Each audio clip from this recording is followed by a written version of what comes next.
Hey, what's up, guys? It's Russo, and I'm back. It's Thursday, March 27th. We have an 8-game NBA slate, and I'm just going to jump right into the plays today. I'm going to try to get my videos a little bit faster moving here. I know sometimes they almost hit that 30-minute mark, and I never do that intentionally. I just get talking, get into the details, but these are the plays I'm going to be going with. I'm going underdog only today, but I will show you some pivot options in case these plays aren't available on Prizepicks. I've just been playing underdog way more, to be honest with you. I like the multipliers better. They often have much better lines, so I'm going underdog straight up today. But these are the plays I love. I got all these from the DG DFS optimizer from Daily Grind. We're going Dillon Brooks over 18.5 points, rebounds, and assists. Spencer Dinwiddie, 19.5 points, assists. Anfernee Simons, 23.5 points, assists. And Walker Kessler over 10.5 rebounds. If you guys haven't signed up for Underdog yet, you really should. It's, I think, the best platform on the market at this point. You can get up to $1,000 in bonus cash plus a free pick just for signing up and using my code, which is JRUSSO, just all one word. All that information is down below if you want to check it out. But let's jump into these because these are juiced on the optimizer, so I don't want to miss them.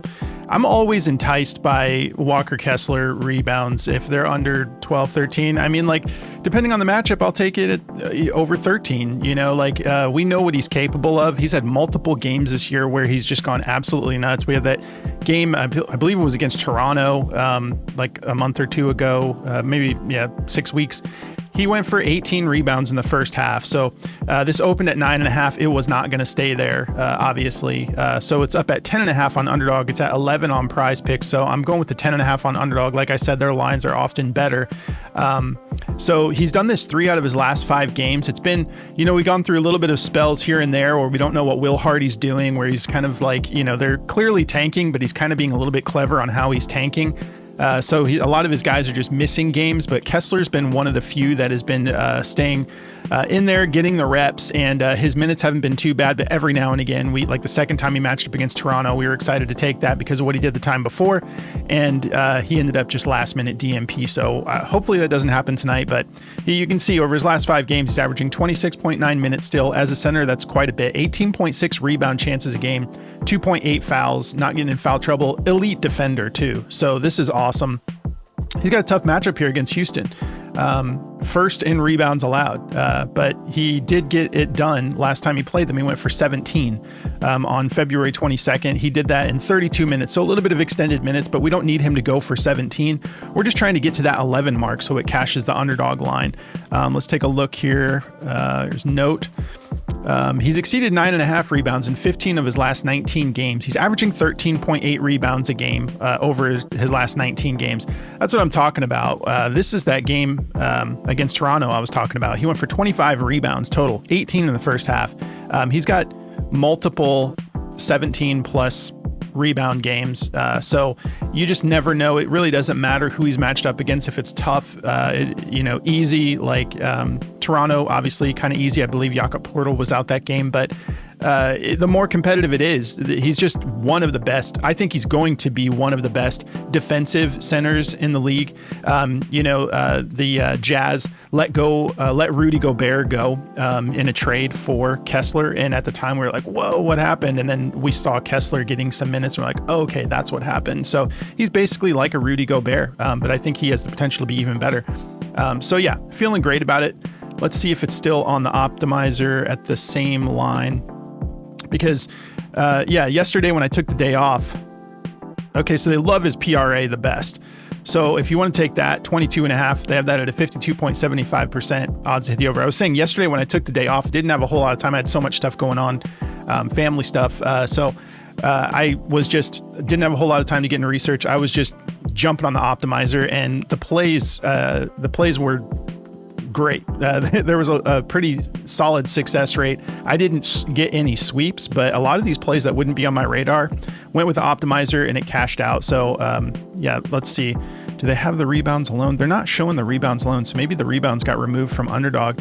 I would honestly just go with the optimizer if the rebounds are. Oh no, it's not that they're not there. They're probably just. I believe it was a 0.9% because it's at 10.5. So it's still on there if you want to take the rebounds at not the full entire multiplier.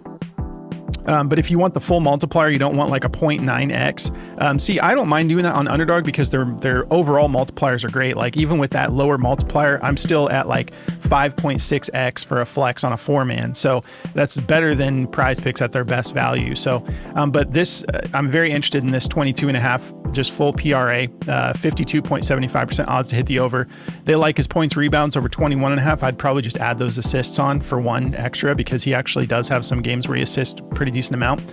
But yeah, so that's what I'm feeling. If you guys want to jump on any of these other plays, I'm just going with that 10.5, discount there. All right, let's keep it rolling. Dillon Brooks, another daily grind DFS optimizer play. All 4 of these are today. And that's where I'm leading with daily grind versus leading with just going with outlier, what's looking good to me. So yeah, he's done this in 8 out of his last 10 games. He's cleared this. Anfernee Thompson is a game time decision. So we'll see if he ends up playing. If he's out, that's just going to be a little bit more opportunity for Brooks. If we look at the head-to-head,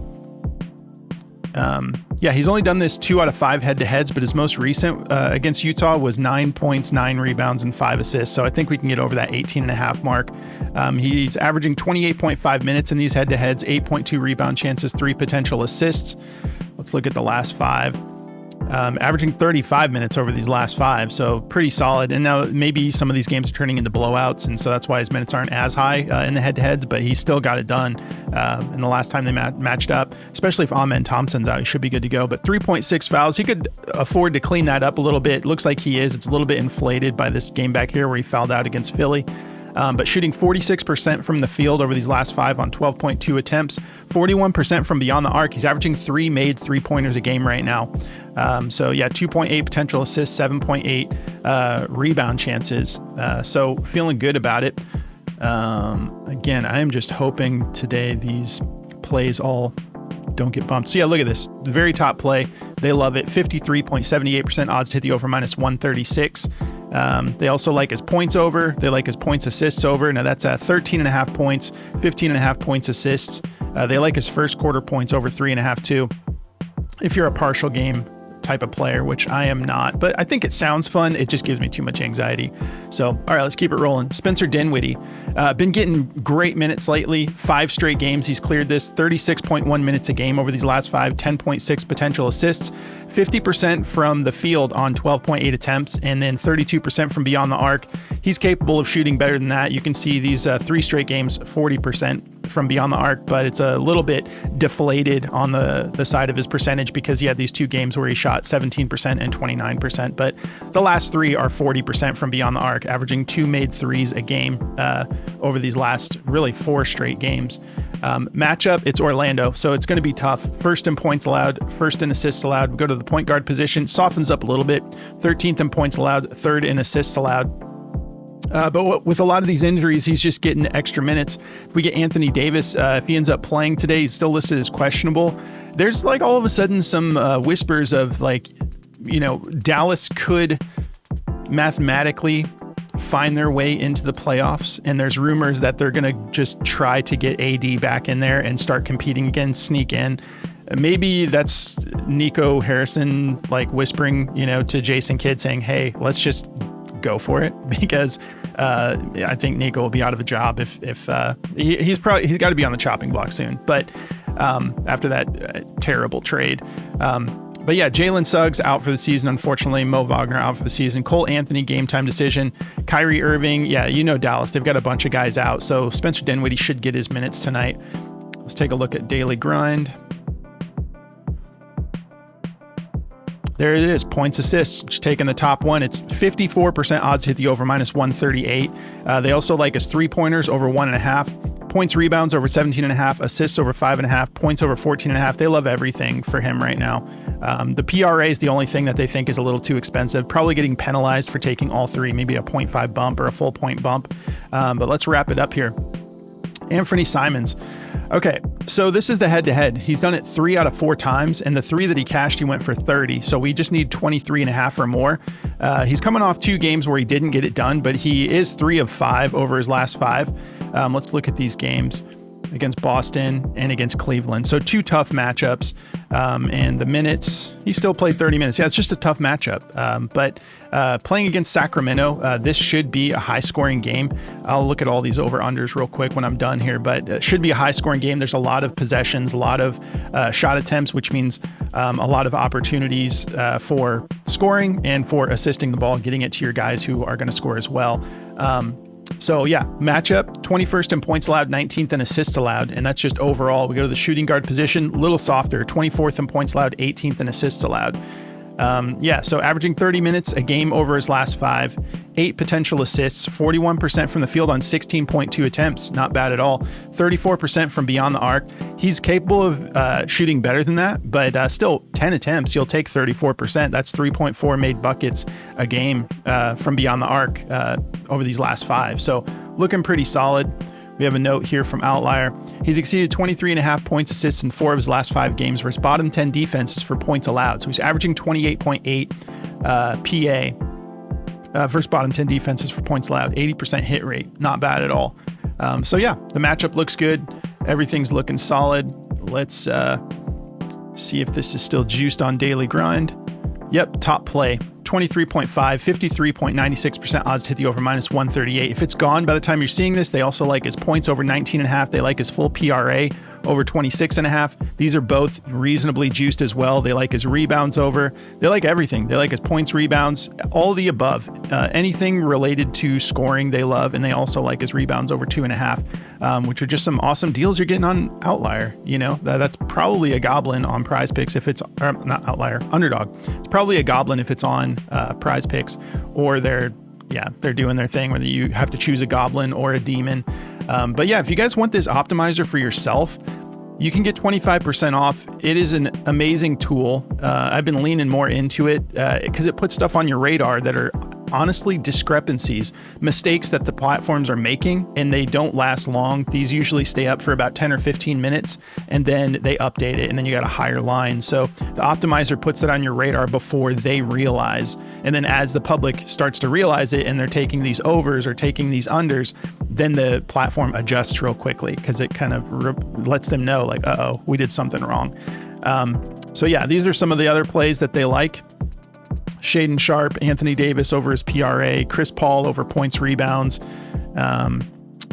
Ricochet over 17.5 PRA. So yeah, dgfantasy.com, code JRUSSO, and you will get 25% off of this tool or any of the tools you want to implement of theirs. And you can lock that in for all the way up to a year. If you guys want to try this one out, this is Outlier. I love this app as well. This has always been my favorite, but the optimizer's been hitting lately. So, and it always hits like at a solid hit rate, but it feels like lately it's been picking back up and they're catching discrepancies a lot more often. But I still love Outlier, and you can try this one out for free. Just sign up through the link below and you'll get a week with this just to see how you like it. So that's going to cover it. I believe, yeah, I'm going to be diving. I'm probably going to dive into some Major League Baseball for opening day. So stay tuned. I'll try to put out a video with some picks, probably going all optimizer again. But I appreciate you guys tuning in. Don't forget to like the video, drop me a comment. It helps so much, really helps me get in front of a larger audience. So easy way for you to support me and the work I'm doing. I really appreciate it. So have a great day, guys. Enjoy this slate, and I'll catch you in the next one.